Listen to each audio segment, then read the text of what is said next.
नमस्कार। द्वीप दर्पण में आप सभी का स्वागत है। आइए एक नजर डालते हैं आज के मुख्यांश पर। द्वीपों के सांसद ने सांसद निवारण तंत्र के पहल की सराहना की। नव साक्षरों स्वैच्छिक शिक्षकों की पहचान के लिए सर्वेक्षण लॉन्च और 23वें राज्य स्कूल खेलों के लिए मायाबंदर क्षेत्र की तैयारी।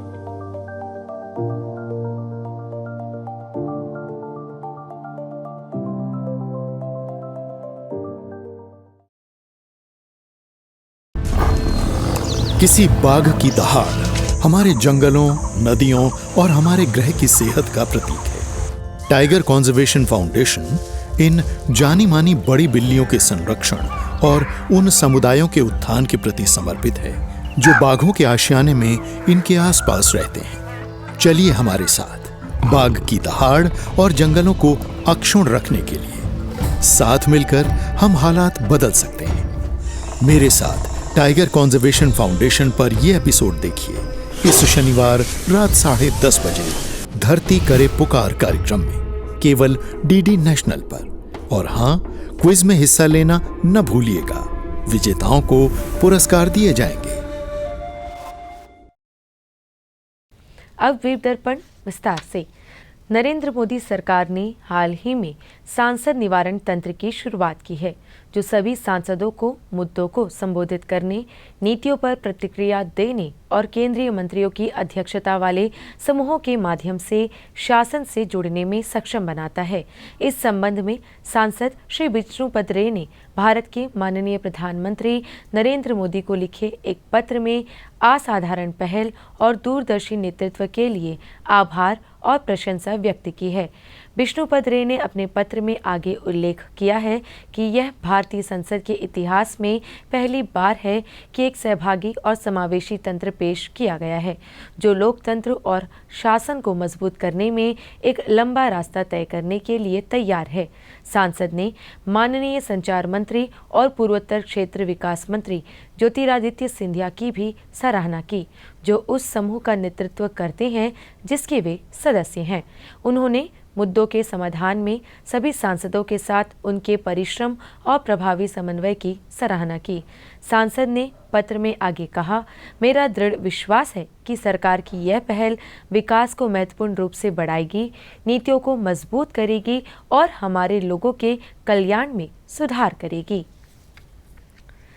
समाज में सभी के लिए आजीवन शिक्षा की समझ व नव भारत साक्षरता कार्यक्रम के तहत अंडमान निकोबार द्वीप समूह के साक्षरता मिशन प्राधिकरण द्वारा आज शिक्षा सचिव के कार्यालय में निरक्षरों व नव साक्षरों और स्वैच्छिक शिक्षकों की पहचान के लिए सर्वेक्षण का लॉन्च कार्यक्रम आयोजित किया गया। इस मौके पर शिक्षा निदेशक डॉक्टर जितेंद्र सोहल, उप शिक्षा अधिकारी एस सुरेश कुमार, शिक्षकों एवं शिक्षा विभाग से जुड़े अन्य अधिकारी मौजूद रहे। इस दौरान परियोजना अधिकारी दिनेश कुमार सिंह, उप शिक्षा अधिकारी एस सुरेश कुमार ने इस सर्वेक्षण के आयोजन पर प्रकाश डाला। तो हमारे देश के यशस्वी प्रधानमंत्री जी का एक ही मोटो है, मिशन है, सबका साथ सबका विकास, जहां शिक्षा विभाग ये कोशिश कर रहा है कि विद्यालयों में गुणवत्ता शिक्षा दी जाए, सभी सुविधाएं मुहैया कराई जाए। साथ ही हम उन लोगों को भी ध्यान में रखते हैं और सुनिश्चित करते हैं कि जो लोग पढ़ लिख नहीं सके, जैसे कि दिनेश जी ने अभी अभी हम लोगों को कहा कि हम लोगों का ये 16 तारीख से लेके 31 तारीख तक का होने वाले इस कार्यक्रम में, इस सर्वे में हमारा ये मुख्य रूप से उद्देश्य ये रहेगा कि पूरे अंडमान निकोबार द्वीप समूह में जहाँ कहीं भी नॉन लिटरेट्स है या न्यू लिटरेट्स है, हम उनको आइडेंटिफाई करेंगे और हम उनका डाटा डेवलप करेंगे। उसके बाद एक प्रोग्राम्ड तरीका से हमारे वॉलंटियर टीचर्स के द्वारा इन सभी लोगों को हम लोग रेगुलर तरीका से हम लोग सामाजिक चेतना केंद्र में क्लासेस कंडक्ट करेंगे और उसके बाद आने वाले मार्च 2025 में उन लोगों को हम कोशिश करेंगे कि एग्जामिनेशन में अपीयर कराएं और वो लोग भी उस एग्जामिनेशन में उत्तीर्ण हो और वो भी हमारे तरह साक्षर बन जाए। इस बीच शिक्षा निदेशक ने इस सर्वेक्षण अभियान को लॉन्च किया। कार्यक्रम में शिक्षा निदेशक ने इस सर्वेक्षण से जुड़े शिक्षकों से संवाद किया। भारत सरकार का जो इसके बारे में निर्देश है कि हमें सर्वे करना है, पता करना है, जो 16 से 30 दिसंबर के बीच में जो सर्वे हो रहा है, इसके लॉन्च पे आप सभी बधाई के पात्र हैं। हमारे जो मैं कहूँगा सर्वेयर्स कम सोल्जर्स जो हैं, ये मिशन में आप लोगों का बहुत बहुत बड़ा इसमें योगदान रहेगा, क्योंकि हमें जब तक हमारा टारगेट क्या है, हमारे कितने लोग लिटरेट्स हैं, न्यू लिटरेट्स हैं, तब तक हम कितने लोगों को टारगेट करना है और हमारा क्या अचीवमेंट है अब तक, ये पता करने के बाद ही हम और अच्छे से उस इशू को, उस जो भी थिंग है, वस्तु है, उस चीज़ को हम अच्छे से एड्रेस कर पाते हैं। तो आप लोगों के योगदान के लिए मैं अभी से ही आप लोगों को बधाई देता हूं और धन्यवाद करता हूं कि आप लोग इसमें पार्टिसिपेट कर रहे हैं और इसका जो सर्वे है ये सक्सेसफुल रहेगा। इसके लिए मैं आप सभी को बेस्ट विशेस देता हूं। बाद में उप शिक्षा अधिकारी सुरेश कुमार ने दूरदर्शन को इस सर्वेक्षण के उद्देश्य के बारे में बताया। हमारे इस बार एक बहुत बड़ा एक स्ट्रेंथ है, वो ये है कि हमारे पास इस बार लगभग 705 सर्वेयर्स है। तो इतना बड़ा एक संख्या है कि इसको लेकर जो भी नॉन लिटरेट्स या न्यू लिटरेट्स इस आइलैंड्स में अवेलेबल है उसको बहुत बढ़िया से हम आइडेंटिफाई कर लेंगे और उसके बाद इन सारे लोगों को सुचारू रूप से रेगुलर मैनर में हम लोग सामाजिक चेतना केंद्र पर उन लोगों को बेसिक एजुकेशंस देंगे और उनको इस योग्य बनाएंगे ताकि वो आने वाले 2025 मार्च महीना में होने वाले परीक्षा में वो अपीयर हो सके और पास भी हो सके। और हमारे इस प्रयास में हमारे पूरे NILP की टीम है और सारे लोग लगे हुए हैं। इसके अलावा हमारे जो निचले स्तर पर हमारे जोनल ऑफिसर्स और हमारे क्लस्टर कोऑर्डिनेटर्स, हमारे बहुत सारे स्कूल्स के हेड्स और उसके साथ साथ हमारे सामाजिक क्षेत्र केंद्र को चलाने वाले हमारे इंचार्जेस, इन सभी लोगों का भी बहुत बड़ा योगदान है। आशा करते हैं कि इस बार हम जरूर सफल होंगे और ये भी कोशिश रहेगा कि इस द्वीप में कोई भी व्यक्ति निरक्षर ना हो। 23वें राज्य स्कूल खेलों में भाग लेने के लिए मायाबंदर क्षेत्र के छात्र पूरी तैयारी कर रहे हैं। शिक्षा के अलावा मायाबंदर के उप शिक्षा अधिकारी प्रकाश हवलादार ने हमेशा छात्रों की पाठ्येतर गतिविधियों को प्राथमिकता दी है। उप शिक्षा अधिकारी व्यक्तिगत रूप से छात्रों के खेल की तैयारियों की निरीक्षण कर रहे हैं और उन्हें आगामी स्कूल खेलों में अच्छा प्रदर्शन करने के लिए प्रेरित भी कर रहे हैं।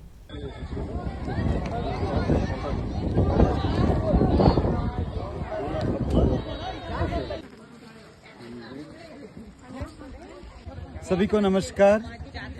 ये जो मायाबंदर एजुकेशनल जोन से करीब 104 बच्चों का सिलेक्ट किया गया जो स्टेट स्कूल लेवल गेम्स के लिए जो पोर्ट ब्लेयर में ऑर्गेनाइज होगा और 16 तारीख से लेके 20 तारीख के बीच इसी महीने के अंतराल, और इसके लिए करीब हमारे मायाबंदर जोन से 37 स्कूल्स में, जिसके अंदर प्राइवेट स्कूल्स भी है, तो ये सारे स्कूल के बीच से टोटल 104 बच्चे का सिलेक्शन किया गया और इस 4 बच्चे में ये 104 बच्चे में 4 बच्चे ऐसे जो CWSN के बच्चे हैं और ये सभी बच्चों को पिछले 9 तारीख से लेके 14 तारीख के बीच इनको एक कैंप के माध्यम से इनको ट्रेनिंग दिया जा रहा है ताकि वो अपना परफॉर्मेंस बेहतर दिखा सके।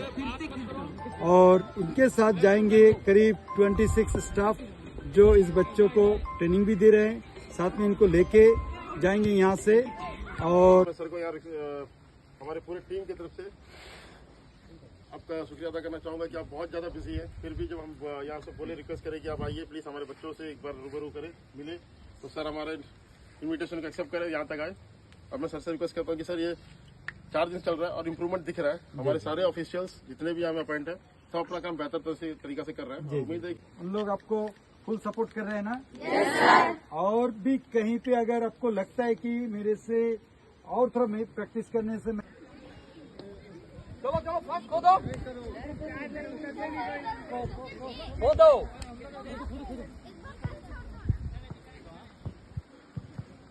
चलो फास्ट खो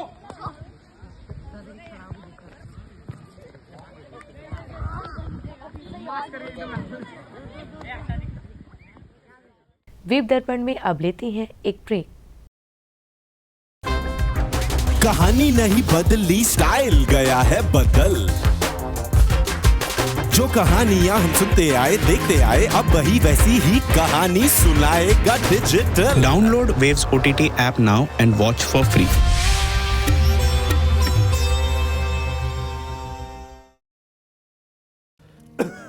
आया गया? नहीं पापा। चाची, कब से खांसी है इनको? महीने भर से होगी। टीवी तो चल जाएगा, लेकिन टीबी का क्या? 2 हफ्ते से ज्यादा अगर खांसी हो ना, तो अपने बलगम की जांच स्वास्थ्य केंद्र में करवाइए। हो सकता है आपको टीबी हो। टीबी? और हमको? किसी को भी हो सकती है, लेकिन 6-8 महीने का इलाज है बस। अगर दवा बीच में रोक दी तो टीबी बिगड़ भी सकती है। बहुत पैसा लग जाएगा। देश के हर सरकारी स्वास्थ्य केंद्र में इसके इलाज और जांच दोनों मुफ्त होती है। आया क्या? आ गया। टीबी हारेगा, देश जीतेगा। वीप दर्पण में आपका पुनः स्वागत है। दूरदर्शन केंद्र श्री विजयपुरम में राजभाषा हिंदी के प्रगामी प्रयोग एवं राजभाषा विभाग गृह मंत्रालय द्वारा कार्यालय में हिंदी के प्रयोग की दिशा में किए जा रहे कार्यों की समीक्षा एवं निरीक्षणार्थ भारत सरकार राजभाषा विभाग दूरदर्शन महानिदेशालय नई दिल्ली की रीता शर्मा, उप निदेशक राजभाषा तथा राजभाषा विभाग नई दिल्ली दूरदर्शन से कनिष्ठ अनुवाद अधिकारी नितिकेश कुमार द्वारा आज प्रातः एक पूर्ण दिवसीय कार्यशाला का आयोजन किया गया। कार्यक्रम में मौजूद अतिथियों को पुष्पगुच्छ, अंग वस्त्र उड़ाकर तथा स्मृति चिन्ह भेंट कर उनका सम्मान किया गया। इस कार्यशाला में विभिन्न वक्ताओं ने अपने अपने विचार उपस्थिति के समक्ष रखे। हमारे यहाँ आप सभी जानते हैं कि 3 अनुभाग है। एक है प्रशासन, दूसरा है कार्यक्रम और तीसरा है अभियांत्रिकी। तो इन सबों का ये कर्तव्य बनता है कि हिंदी में काम किया जाए। और चूंकि हम का क्षेत्र में आते हैं, ए रीजन में हम आते हैं, देश भर में सभी रीजन को 3 भागों में विभाजित किया गया है। तो चूंकि ये ए रीजन है, यहाँ 100% कार्य हिंदी में होने चाहिए। पिछले वर्ष भी हमने पूरा क्वेश्चनेयर जो प्रश्नावली थी हमने भरा था। किसी कारणवश उस पिछले वर्ष तो नहीं हो सका, परंतु हम उम्मीद कर सकते हैं कि इस वर्ष शायद आपके कार्यालय का निरीक्षण हो। तो उससे पहले जितनी सारी तैयारियां अगर हम कर सकें उतना बेहतर होगा, क्योंकि इस बार की समिति जो है वो काफ़ी स्ट्रिक्ट है। आप सभी को पता ही है कि 1947 में जो है हमारा जब ये 14 सितंबर को जब राजभाषा का दर्जा दिया गया, उसमें आप देखेंगे कि जिस समय दर्जा दिया गया था, हिंदी ही क्यों, क्योंकि हमारा देश तो बहुभाषी है, बहु सामाजिक सांस्कृतिक इस तरह की संस्कृतियां हैं, सबकी अलग अलग हैं। बावजूद सिर्फ एक हिंदी को ही राजभाषा का दर्जा क्यों दिया गया? तो इसके लिए ऐसा नहीं है कि सिर्फ हिंदी प्रदेश के जो उस समय काफ़ी वरिष्ठ और काफ़ी अनुभवी जो हमारे सांसद थे या विद्वान थे, भाषा के विद्वान थे, वो सभी लोगों ने मिलकर बहुत सारी बातों पे मंत्रणा की। उसके बाद उन्होंने देखा कि सिर्फ एक ऐसी हिंदी भाषा है, क्योंकि हम हर कोई, जैसा मैंने बताया कि हर कोई हर भाषा का ज्ञाता नहीं हो सकता है। मैं तमिल भी जान लूँ, तेलुगु भी जान लूँ, कन्नड़ भी जान लूँ, मलयालम भी जान लूँ, इसके अलावा मैं बंगला भी सीख लूँ, उड़िया भी सीख लूँ। तो हर व्यक्ति की एक विशेष जो है वो एक लिमिटेशन होती है, सीमा होती है किसी भी चीज़ को सीखने की। तो हम हर भाषा को नहीं सीख सकते हैं। तो कोई एक ऐसी भाषा हो जो देश में राजभाषा कहलाए, जिसमें केंद्र सरकार, पहले तो राज्य की बात अलग है, यहाँ केंद्र सरकार की बात हो रही है कि केंद्र सरकार के जो मंत्रालय हैं, कार्यालय हैं, उसमें कामकाज हो सके। हम आपसी आदान प्रदान में अपनी भाषाओं के माध्यम से ऑफिस की यानी कार्यालय की वो भाषा बन सके। सेना दिवस परेड 15 जनवरी 2025 को महाराष्ट्र के पुणे में आयोजित किया जाएगा। ऐसा पहली बार होगा जब परेड पुणे में आयोजित की जाएगी, क्योंकि यह परंपरागत रूप से नई दिल्ली में आयोजित की जाती है। Parade Bombay engineering group and centre में आयोजित की जाएगी। इस परेड में मार्चिंग टुकड़ियां, यंत्रीकृत स्तंभ रक्षा प्रौद्योगिकी प्रदर्शन जैसे ड्रोन और रोबोटिक्स, लड़ाकू प्रदर्शन, मार्शल आर्ट का प्रदर्शन शामिल होंगे। यह परेड 1949 में फील्ड मार्शल KM करियप्पा को भारतीय सेना के पहले भारतीय कमांडर इन चीफ के रूप में नियुक्त किए जाने की याद में आयोजित की जाती है। भारतीय सेना और नागरिकों के बीच संबंधों को मजबूत करने के लिए 2023 से परेड को अलग अलग शहरों में घुमाया जा रहा है। ICMR में कार्यरत जगजीवन राम ने सेना दिवस परेड के लिए लोगो तैयार किया है। इस बीच जगजीवन राम ने बताया कि अगले वर्ष पुणे में आयोजित होने वाले सेना दिवस परेड के लिए उनके द्वारा डिजाइन किए गए लोगों का दक्षिण सेना कमान द्वारा चयन किया गया है। इसके लिए उन्होंने भारतीय सेना का धन्यवाद ज्ञापन किया। जैसा कि आप सब जानते हैं कि भारतीय सशस्त्र सेना के तीनों अंग जैसे इंडियन आर्मी, इंडियन नेवी और इंडियन एयरफोर्स, ये तीनों अपने स्थापना दिवस विशेष तौर पर मनाते हैं। और इंडियन नेवी 4 दिसंबर को, इंडियन एयरफोर्स 8 अक्टूबर को और इसी तरह भारतीय सेना इंडियन आर्मी 15 जनवरी को अपना स्थापना दिवस मनाते हैं। और यह समारोह वो इंडियन आर्मी डे परेड के तौर पर जाना जाता है। तो हर वर्ष यह आर्मी डे परेड नई दिल्ली में मनाया जाता था, लेकिन हमारे इस सरकार ने यह फैसला लिया है कि इस आर्मी डे परेड को हर राज्य में मनाया जाएगा। वैसे सभी स्टेट में इंडियन आर्मी डे परेड मनाया जाता है, लेकिन एक राष्ट्रीय तौर पर एक कार्यक्रम होता है और यह प्रतिवर्ष यह नई दिल्ली में मनाया जाता था। पिछले वर्ष यह समारोह बेंगलोर में बनाया गया और इस साल यह समारोह पुणे में मनाया जाने वाला है, जो कि 15 जनवरी 2025 में। तो मेरे लिए ख़ास बात यह रही कि जो आर्मी डे परेड पुणे में होने वाली है, वह परेड का जो लोगो है इंडियन आर्मी ने मेरे लोगो को फाइनलाइज किया है इस समारोह के प्रतीक चिन्ह के रूप में। तो भारतीय सेना का नाम सुनते ही हमारे रग रग में जोश भर जाता है। तो ऐसे में मेरे लिए यह बहुत गौरव की बात है कि भारतीय सेना ने मेरे डिज़ाइन को इस लायक समझा कि अपने सबसे विशेष समारोह आर्मी डे परेड 2025 के लिए मेरे लोगो डिज़ाइन को फाइनल किया। तो मैं दूरदर्शन का भी शुक्रिया अदा करता हूँ कि इन्होंने मेरे इस अचीवमेंट को अपने न्यूज़ कवरेज में कवर करने के लिए मेरे इस अचीवमेंट को लायक समझा, उसके लिए मैं धन्यवाद देता हूँ। श्री विजयपुरम के राजकीय मॉडल वरिष्ठ माध्यमिक विद्यालय के प्राथमिक अनुभाग ने कल अपना वार्षिक खेलकूद स्पेक्ट्रा आयोजित किया। इस मौके पर स्कूल की प्रधानाध्यापिका विजय लक्ष्मी ने इस वार्षिक खेलकूद के आयोजन के बारे में बताया। हमारे स्कूल में आज एनुअल एथलेटिक मीट 2024 एंड 25 का प्रोग्राम करते हैं और इसमें बहुत सारे को हमने उपस्थित बुलाए हैं। ये जो खेल है बच्चों को, ये खेल से खाली शिक्षा का प्रणाली में एक मुख्य अंग होता है खेल, और खेल में से बच्चों को बहुत सारा कुछ सीखने का भी मिलता है, जैसे अनुशासन पहले बार, और अपने धैर्य, सेल्फ कॉन्फिडेंस और physical fitness.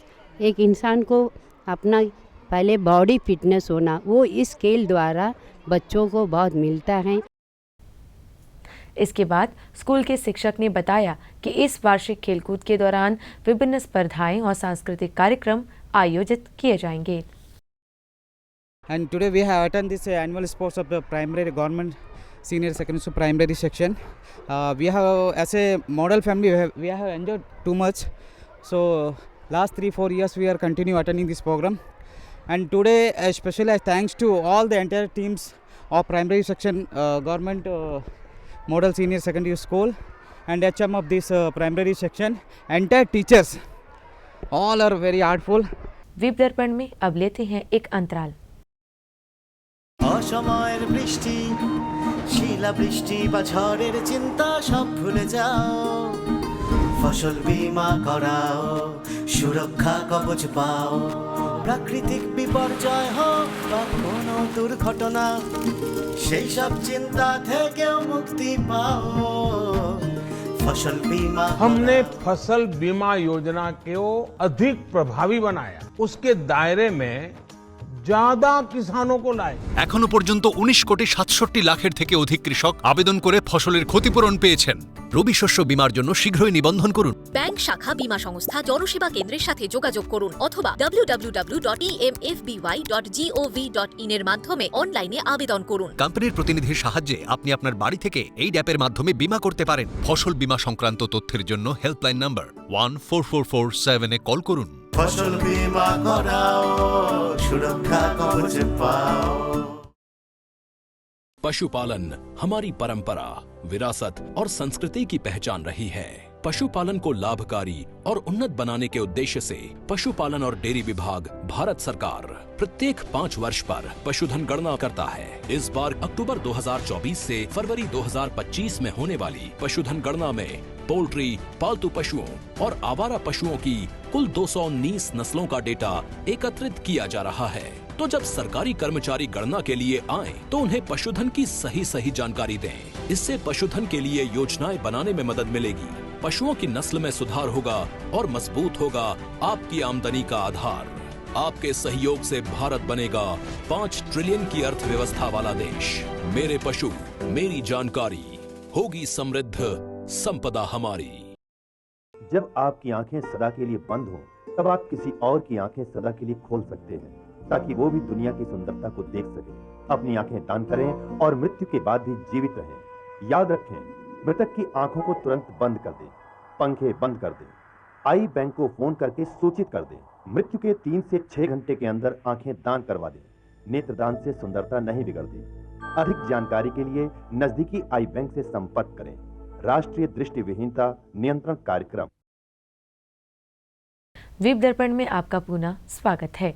Andaman association of tour operator के अध्यक्ष एम विनोद ने त्रिपुरा के अगरतला में प्रथम ADTOI राष्ट्रीय पर्यटन मार्ट त्रिपुरा में भाग लेंगे। अध्यक्ष एम विनोद इस राष्ट्रीय पर्यटन मार्ट में भाग लेने के लिए अगरतला पहुंच गए हैं। इस पर्यटन मार्ट में देश भर से 75 से अधिक ADTOI सदस्य भाग लेंगे, जिनमें मुख्य रूप से देश के सभी भागों से पदाधिकारी और चैप्टर अध्यक्ष शामिल हैं। इस 3 दिवसीय कार्यक्रम के दौरान प्रतिनिधिमंडल राज्य के पर्यटन हितधारकों के साथ एक संवादात्मक सत्र में भाग लेगा। ADTOI का यह आयोजन त्रिपुरा सरकार और त्रिपुरा पर्यटन द्वारा समर्पित है। अध्यक्ष एम विनोद को उम्मीद है कि यह मंच निश्चित रूप से ब्रांड अंडमान को दुनिया भर में बढ़ावा देने में मदद करेगा। CRPF के दक्षिण क्षेत्र के ADG रविदीप सिंह साही ने कल पात्रापुर जेल में CRPF के शहीदों और पूर्व जवानों को सम्मानित किया। उन्होंने सभी को स्मृति चिन्ह भेंट कर सम्मानित किया और उनकी शिकायतें सुनी। उन्होंने साथी अधिकारियों से इस समस्या का जल्द से जल्द समाधान करने पर चर्चा की। उन्हें इस द्वीप के 2 शहीद भी याद आ गए। उन्होंने उनके परिवारों की देखभाल के लिए प्रशासन को धन्यवाद दिया। उन्होंने राष्ट्र के प्रति योगदान के लिए सभी का धन्यवाद किया।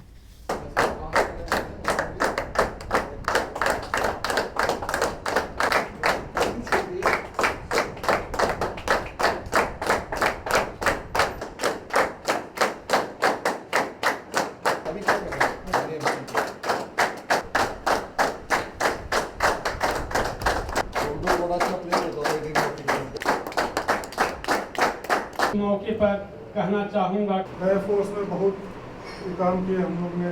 हमारे परिवार भी उस टाइम बहुत तकलीफ में थे। फोर्स में नौकरी किया, उससे हमें पैसे मिले, हम अपना घर बार सब ठीक किए उससे। और फोर्स ने हमें बहुत अच्छा एक प्लेटफॉर्म दिया था और उसके बाद हमारे रैंक भी दिया, जिससे आज मैं सब इंस्पेक्टर से यहाँ पेंशन आ गई।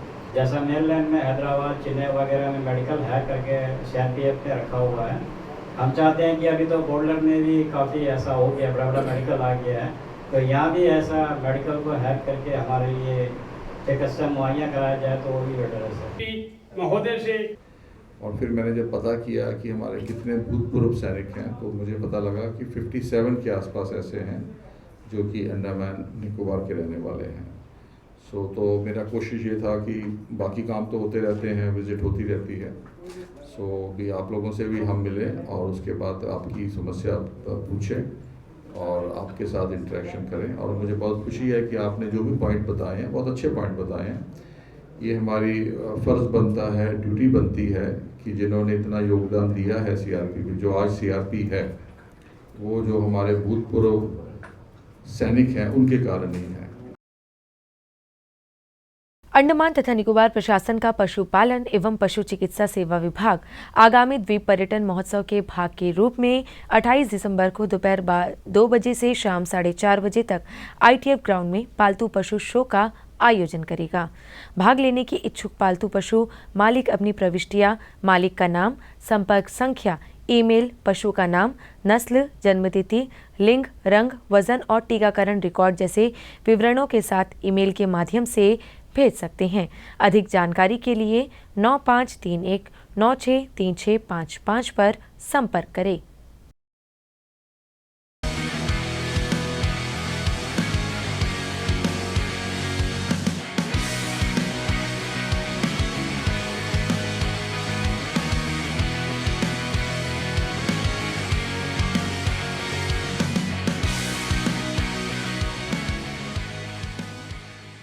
और अब मौसम।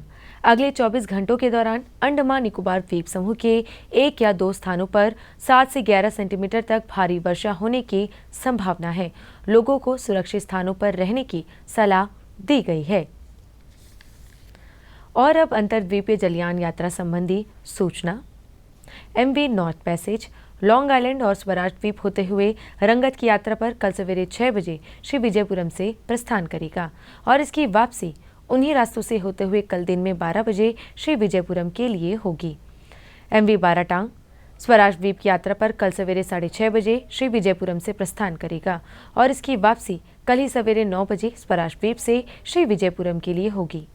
MV बम्बुका शहीद द्वीप की यात्रा पर कल सवेरे 6:30 बजे श्री विजयपुरम से प्रस्थान करेगा और इसकी वापसी कल ही सवेरे 8:45 पर शहीद द्वीप से श्री विजयपुरम के लिए होगी।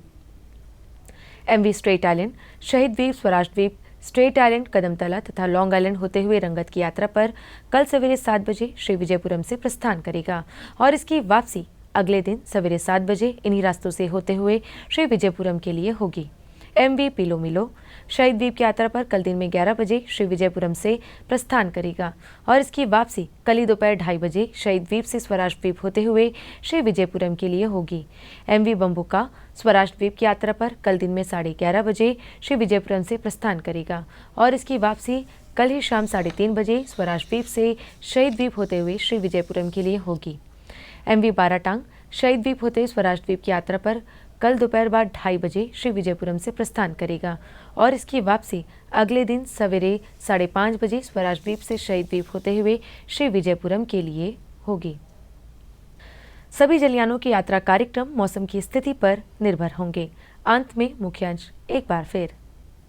द्वीपों के सांसद ने सांसद निवारण तंत्र के पहल की सराहना की।